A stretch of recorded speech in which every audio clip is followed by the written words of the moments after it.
नमस्कार दोस्तों, PCS pointer में आप सभी का स्वागत है। आज हम लोग इस वीडियो में इंडियन पॉलिटी के पॉइंटर को डिस्कस करेंगे। आप लोग वीडियो में अंत तक बने रहें। अगर वीडियो पसंद आए तो लाइक करें और चैनल को सब्सक्राइब करें। तो हम लोग वीडियो शुरू करते हैं।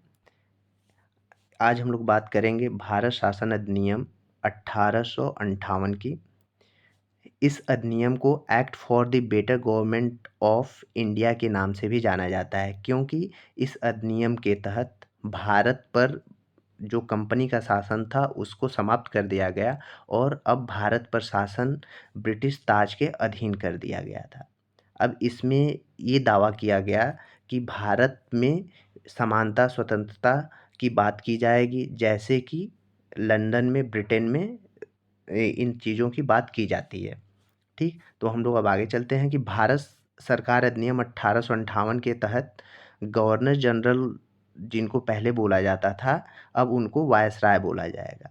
और जो ये वायसराय होगा, ये सीधे जो ब्रिटिश क्राउन था उसके उसके अधीन ये कार्य करेगा, यानी उसको उसको जवाबदेह होगा। जो वायसराय होगा वो सीधे किसको जवाबदेह होगा? ब्रिटिश क्राउन को। और जो प्रथम वायसराय थे भारत के, उनका क्या नाम था? Lord Canning. अब नेक्स्ट हम लोग बात करते हैं कि इसी अधिनियम के तहत, जो भारत शासन अधिनियम 1858 है, इसके तहत बोर्ड ऑफ डायरेक्टर्स और बोर्ड ऑफ कंट्रोल के जो पद पहले बने थे उनको समाप्त कर दिया गया। उसके स्थान पे या उसके समान अधिकार भारत के एक नया पद क्रिएट किया गया, जिसे भारत के राज्य सचिव के नाम से जाना जाता था। और ये जो बोर्ड ऑफ डायरेक्टर्स बने थे वो रेगुलेटिंग एक्ट 1773 के तहत बने थे, और जो बोर्ड ऑफ कंट्रोल बना था वो पिट्स इंडिया एक्ट 1784 के तहत बना था। नेक्स्ट है कि किस अधिनियम द्वारा निदेशक मंडल और नियंत्रक मंडल को समाप्त कर दिया गया। ये वही है जिसमें हम लोग बोर्ड ऑफ डायरेक्टर और बोर्ड ऑफ कंट्रोल की बात कर रहे हैं, तो उनको समाप्त कर दिया गया था। 1858 के अधिनियम के तहत भारत सचिव की सहायता के लिए उपबंध किया गया था, जिसमें 15 सदस्य होते थे। जो भारत सचिव था उसके कार्य करने के लिए जो सहायक होते थे, वो 15 सदस्यीय एक समिति बनाई गई थी, एक परिषद बनाई गई थी। किस अधिनियम के द्वारा भारत के गवर्नर जनरल को भारत सचिव की आज्ञा के अनुसार कार्य करने के लिए बाध्य कर दिया गया? तो जो 1858 के अधिनियम के द्वारा उन्हें बाध्य बना दिया गया था कि अब वायसराय कोई भी निर्णय लेगा भारत के संदर्भ में, तो उसे सबसे पहले भारत सचिव की आज्ञा लेनी पड़ेगी। भारत राज्य सचिव का ब्रिटिश संसद के प्रति उत्तरदायी होने का कारण था उसका ब्रिटिश मंत्रिमंडल का सदस्य होना। जो भारत सचिव नियुक्त करके आएगा, भारत के लिए जो नियुक्त होगा, वो ब्रिटिश संसद का एक सदस्य होता था, इसलिए उसे ब्रिटिश संसद के प्रति उत्तरदायी होना होता था। नेक्स्ट अब हम लोग बात करेंगे भारत परिषद अधिनियम 1861 की बात करेंगे। आधुनिक भारत में सर्वप्रथम प्रतिनिधित्व प्रणाली का आरंभ करने वाला अधिनियम कौन सा था? 1861 का भारत परिषद अधिनियम। इस अधिनियम के द्वारा भारत में पहली बार रिप्रेजेंटेटिव सिस्टम को प्रारंभ किया गया। किस अधिनियम के द्वारा सर्वप्रथम भारतीयों को कानून बनाने की प्रक्रिया में शामिल किया गया? 1861 के अधिनियम के द्वारा। भारत परिषद अधिनियम 1861 जो है, इसी के द्वारा भारतीयों को कानून बनाने की प्रक्रिया में शामिल किया गया। भारत परिषद अधिनियम 1861 के द्वारा आपातकाल में अध्यादेश जारी करने की शक्ति दी गई थी, तो वायसराय को दी गई थी। ये इम्पोर्टेंट है। जैसे कि आज जो आपातकाल की जब स्थिति आती है या फिर जब सदन सत्र में नहीं होता है, तो उस समय जो अध्यादेश जारी करने की शक्ति राष्ट्रपति को दी गई है, उसी प्रकार उस समय आपातकाल के समय वायसराय को ये शक्ति दी गई थी। किस अधिनियम द्वारा मद्रास, बॉम्बे की प्रेसिडेंसियों को पुनः विधायी शक्तियां देकर विकेंद्रीकरण की प्रक्रिया शुरू कर दी गई? आप लोगों को पता है कि 17 1973 का जो रेगुलेटिंग एक्ट था, इसके तहत केंद्रीकरण की प्रक्रिया शुरू हुई थी। अर्थात जो बॉम्बे और मद्रास की प्रेसिडेंसी थी, उनको बंगाल प्रेसिडेंसी के अधीन कर दिया गया था। लेकिन ये पहली बार था कि 1861 का जो भारत परिषद अधिनियम था, इसके तहत अब विकेंद्रीकरण की प्रक्रिया शुरू की गई। अर्थात कि अब बॉम्बे और मद्रास प्रेसिडेंसी को उनके अधिकार पुनः दे दिए गए। आगे हम लोग बढ़ते हैं। किस अधिनियम में विधि निर्माण के क्षेत्र में शक्ति विभाजन का सिद्धांत की कल्पना की गई? तो भारत परिषद अधिनियम, जो अभी हम लोग इसके पहले वाले पॉइंट को डिस्कस किए थे, वही पॉइंट है। 1861 के भारतीय परिषद अधिनियम द्वारा वायसराय की परिषद को कानून बनाने की शक्ति प्रदान की गई, जिसके तहत लॉर्ड कैनिंग ने शुरुआत की ये विभागीय प्रणाली, जिसको पोर्टफोलियो प्रणाली भी कहते हैं। जैसे आज के समय में जो होता है, कृषि मंत्रालय होता है, गृह मंत्रालय होता है, रक्षा मंत्रालय होता है, विदेश मंत्रालय होता है, उसी प्रकार से उस समय पोर्टफोलियो प्रणाली को शुरू की गई थी, जिससे कि वहाँ के शासन को और बेहतर किया जा सके। आगे बढ़ते हैं हम लोग। 1861 के भारतीय परिषद अधिनियम द्वारा वायसराय की कार्यकारी परिषद में विधि निर्माण हेतु निम्न सम्मिलित किए जाने वाले कितने अतिरिक्त सदस्यों की संख्या का उपबंध किया गया? तो न्यूनतम जो सदस्य होते थे 6 होते थे और अधिकतम 12 सदस्य होते थे। ये अतिरिक्त सदस्य थे, ये अस्थायी सदस्य नहीं होते थे। ठीक। भारत परिषद अधिनियम 1861 द्वारा वायसराय की कार्यकारी परिषद में सम्मिलित किए जाने वाले अतिरिक्त सदस्यों का कार्यकाल, ये कितने कार्यकाल के, इनका कार्यकाल कितने वर्ष का होता था? तो ये 2 वर्ष के लिए होते थे, उसके सदस्य होते थे। भारतीय परिषद अधिनियम 1861 के अंतर्गत प्रांतों में स्थापित की गई विधान परिषद बंगाल में 1862 में, उत्तर पश्चिमी सीमा प्रांत 1866 में, पंजाब में 1897 में। इसके पहले जो था वो प्रांतों में विधान परिषद का प्रावधान नहीं किया गया था। इस अधिनियम के तहत ही प्रांतों में भी विधान परिषद का प्रावधान कर दिया गया था। वायसराय की कार्यकारी परिषद में विधि सदस्य को किस रूप में सम्मिलित किया गया था? तो जो विधि सदस्य शामिल किया गया था, 5वें सदस्य के रूप में शामिल किया गया था। और जो ये विधि सदस्य का पद कब क्रिएट किया गया था? तो ये चार्टर अधिनियम 1833 के द्वारा इस पद को क्रिएट किया गया था। और प्रथम विधि सदस्य कौन था? मैकाले बना था। और इसको विधि सदस्य को पूर्ण सदस्य के रूप में 1853 का जो चार्टर एक्ट था, उसके तहत इसे पूर्ण सदस्य बना दिया गया था। आगे चलते हैं हम लोग। वायसराय को परिषद के कार्य संचालन हेतु नियमों तथा आदेशों के निर्माण का अधिकार किस अधिनियम द्वारा दिया गया? तो क्या कह रहा है इसमें? वायसराय को परिषद के कार्यों के संचालन हेतु, जो परिषद का कार्य होता था, उसके संचालन के लिए नियम और आदेश बनाने का अधिकार दे दिया गया था वायसराय को 1861 के भारत परिषद अधिनियम द्वारा। वह नियम जिसमें भविष्य की प्रतिनिधि सरकार को शुभारंभ करने का प्रथम प्रयास था, तो भारतीय परिषद अधिनियम 1861 के तहत प्रतिनिधि सरकार के शुभारंभ का प्रथम प्रयास भारतीय परिषद अधिनियम 1861 के द्वारा किया गया था। ठीक।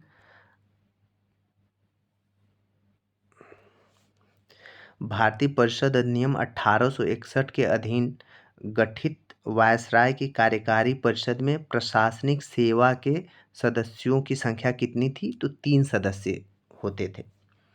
किस अधिनियम ने मद्रास, बॉम्बे प्रांतों की विधानसभाओं को विधि निर्माण हेतु सशक्त बनाया? तो भारतीय परिषद अधिनियम 1861 के द्वारा, क्योंकि इसी अधिनियम में विकेंद्रीकरण की प्रक्रिया शुरू की गई थी। आगे बढ़ते हैं हम लोग। केंद्रीय विधान परिषद सहित वायसराय को अतिरिक्त सदस्यों के मनोनयन का अधिकार किस अधिनियम के द्वारा दिया गया? तो भारत परिषद अधिनियम 1892 के द्वारा दिया गया। केंद्रीय विधान परिषद में मनोनयन किए जाने वाले अतिरिक्त सदस्यों की संख्या निर्धारित की गई, न्यूनतम 10 और अधिकतम 16। इसके पहले वाले जो अधिनियम था, उसमें न्यूनतम कितना दी गई थी? 6 और अधिकतम 10 दी गई थी। लेकिन इसमें न्यूनतम सॉरी 10 नहीं 12 दी गई थी, और इसमें न्यूनतम 10 दिया गया है और अधिकतम 16 दिया गया है। आगे बढ़ते हैं हम लोग। बॉम्बे तथा मद्रास की परिषदों में गवर्नर द्वारा नियुक्त किए जाने वाले अतिरिक्त सदस्यों की संख्या निर्धारित की गई, न्यूनतम 10 थी और अधिकतम 20 सदस्य नियुक्त किए गए। कहाँ पे? बॉम्बे और मद्रास की परिषदों में। बंगाल प्रांत की परिषद में गवर्नर द्वारा नियुक्त किए जाने वाले अतिरिक्त सदस्यों की संख्या कितनी निश्चित की गई? तो ये अधिकतम 20 थी। और जो ये सदस्य होते थे केंद्रीय विधान परिषद के अतिरिक्त सदस्यों का निर्धारित कार्यकाल कितना वर्ष था? 2 वर्ष था। आगे हम लोग बढ़ते हैं। केंद्रीय विधान परिषद में अतिरिक्त सदस्यों के निर्वाचन हेतु कौन सी रीति अपनाई गई थी? तो परोक्ष निर्वाचन रीति को अपनाया गया था। इनडायरेक्ट इलेक्शन, उस समय इनडायरेक्ट इलेक्शन की बात की गई।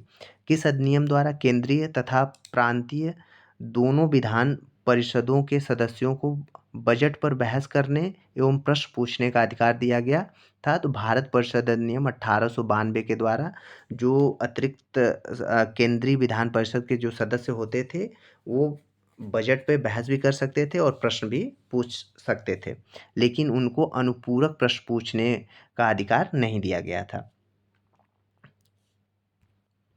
आगे बढ़ते हैं हम लोग। 1892 के अधिनियम के अंतर्गत नवीन विधि निर्माण के तहत प्रांतीय व्यवस्थापिका सभाओं के लिए अनिवार्य था वायसराय की पूर्व स्वीकृति। आपातकाल या विशेष आवश्यकता की स्थिति में गवर्नर जनरल की व्यवस्थापिका सभा की मदद से प्रांतों के लिए विधि निर्माण का अधिकार देने वाला अधिनियम था भारत परिषद अधिनियम 1892। 1892 के अधिनियम के अधीन प्रांतीय परिषद के अतिरिक्त सदस्यों का चुनाव किया जाता था। विश्वविद्यालयों द्वारा किया जाता था। नगरपालिका, जिला परिषद, व्यापार संघ, जमींदारों आदि की सिफारिशों पर प्रांतीय परिषद के अतिरिक्त सदस्यों का चुनाव किया जाता था। 1892 के अधिनियम के तहत केंद्रीय परिषद के गैर सरकारी सदस्यों का निर्वाचन किस प्रकार होता था? प्रांतीय परिषद के गैर सरकारी सदस्यों की सिफारिश पे। आगे बढ़ते हम लोग। 1892 के अधिनियम के अधीन गठित होने वाली व्यवस्थापिका सभाओं के सदस्य किस प्रकार का प्रश्न नहीं पूछ सकते थे? तो पूरक प्रश्न नहीं पूछ सकते थे। इसको हम लोग पहले ही डिस्कस कर चुके हैं। नेक्स्ट है 1892 के अधिनियम द्वारा स्थापित व्यवस्थापिका सभाओं की वास्तविक स्थिति थी परामर्शदात्री परिषदों की तरह, मतलब उनके पास कोई विशेष अधिकार नहीं होते थे, केवल वो एक परामर्शदात्री के रूप में काम कर सकते थे। वो केवल एक सलाहकारी सभा की तरह कार्य करते थे। 1892 के अधिनियम की आलोचना करने वाले नरमदलीय नेताओं के नेतृत्व करता थे गोपाल कृष्ण गोखले। गोपाल कृष्ण गोखले महात्मा गांधी के राजनीतिक गुरु भी थे।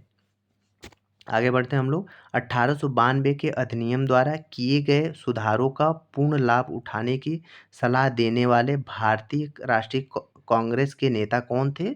सुरेंद्रनाथ बनर्जी। सुरेंद्रनाथ बनर्जी का यह मानना था कि जो 1892 के अधिनियम से जो हमें लाभ मिल रहे हैं उसका हम लोगों को फायदा उठाना चाहिए। जैसे क्या था लाभ? कि हम लोग बजट पे बहस कर सकते हैं, पूरक प्रश्न नहीं पूछ सकते लेकिन प्रश्न पूछ सकते थे उस समय, ठीक है, बजट पे बहस भी कर सकते थे। 1892 के अधिनियम के अधीन गठित होने वाली केंद्रीय परिषद के सदस्य बनने वाले प्रमुख भारतीय नेता कौन थे? गोपाल कृष्ण गोखले थे, रास बिहारी बोस थे और सुरेंद्रनाथ बनर्जी थे। 3 लोग थे जो कि 1892 के अधिनियम के अधीन गठित होने वाली केंद्रीय परिषद के सदस्य बनने वाले प्रमुख नेता थे। आगे बढ़ते हैं हम लोग। भारत परिषद अधिनियम 1909 की हम लोग बात करेंगे अब। इस अधिनियम को मॉर्ले मिंटो सुधार के नाम से भी जाना जाता है। जो भारत परिषद अधिनियम 1909 है इसको मॉर्ले मिंटो सुधार के नाम से भी जाना जाता है और इसे जनवरी 1910 में लागू किया गया था।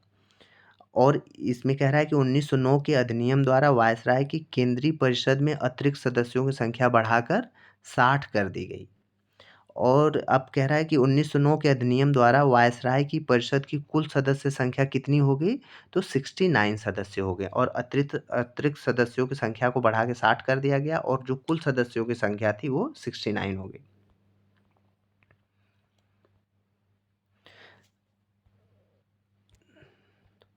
किस अधिनियम द्वारा मुसलमानों के लिए पृथक सामुदायिक प्रतिनिधित्व प्रणाली लागू की गई?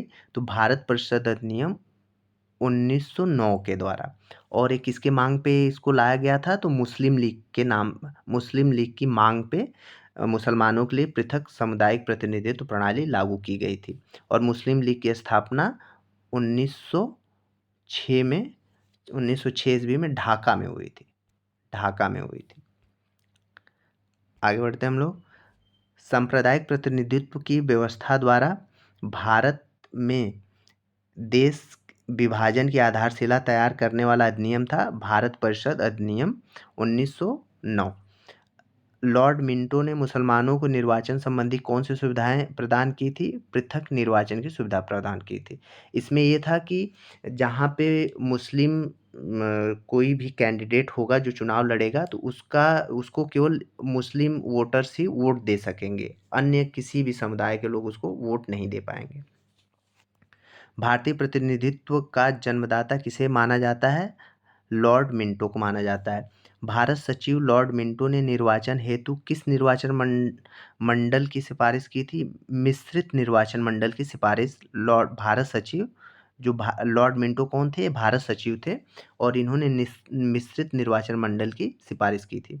वह अधिनियम जिसके द्वारा विधि निर्मात्री परिषद का नाम सर्वप्रथम व्यवस्थापिका सभा रखा गया था, भारत परिषद अधिनियम 1909 के द्वारा।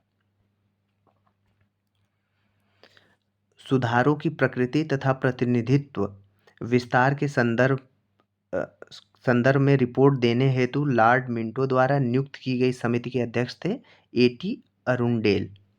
भारतीय परिषद अधिनियम 1909 के तहत वायसराय की कार्यकारिणी परिषद में किसे प्रथम भारतीय सदस्य के रूप में नियुक्त किया गया था? सत्येंद्र प्रसाद सिन्हा जी को। इम्पॉर्टेंट है। केंद्रीय एवं प्रांतीय व्यवस्थापिका सभाओं की व्यवस्था और शक्तियों के विस्तार का अधिनियम था 1909 का भारत परिषद अधिनियम।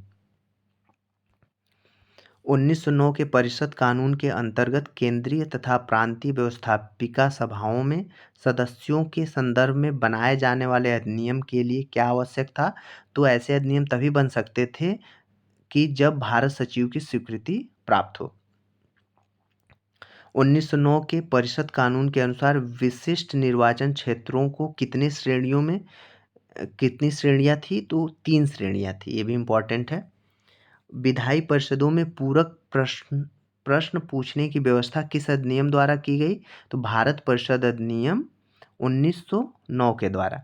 और इसके पहले जो अधिनियम था 1892 का, उस पे केवल क्या था कि आप बजट कर सकते थे, प्रश्न पूछ सकते थे, लेकिन पूरक प्रश्न नहीं पूछ सकते थे। विधायी परिषदों में लोकहित के विषयों को प्रस्तुत करने का अधिकार देने वाला प्रथम अधिनियम था भारत परिषद अधिनियम 1909। आगे बढ़ते हैं हम लोग। अब हम लोग बात करेंगे भारत शासन अधिनियम 1919 की बात करते हैं।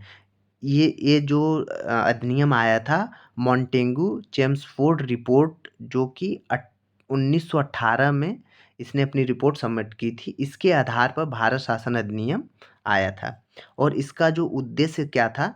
भारत में एक उत्तरदायी शासन की स्थापना करना इस अधिनियम भारत शासन अधिनियम का उद्देश्य था। तो इस वीडियो में इतना ही दोस्तों। Thank you.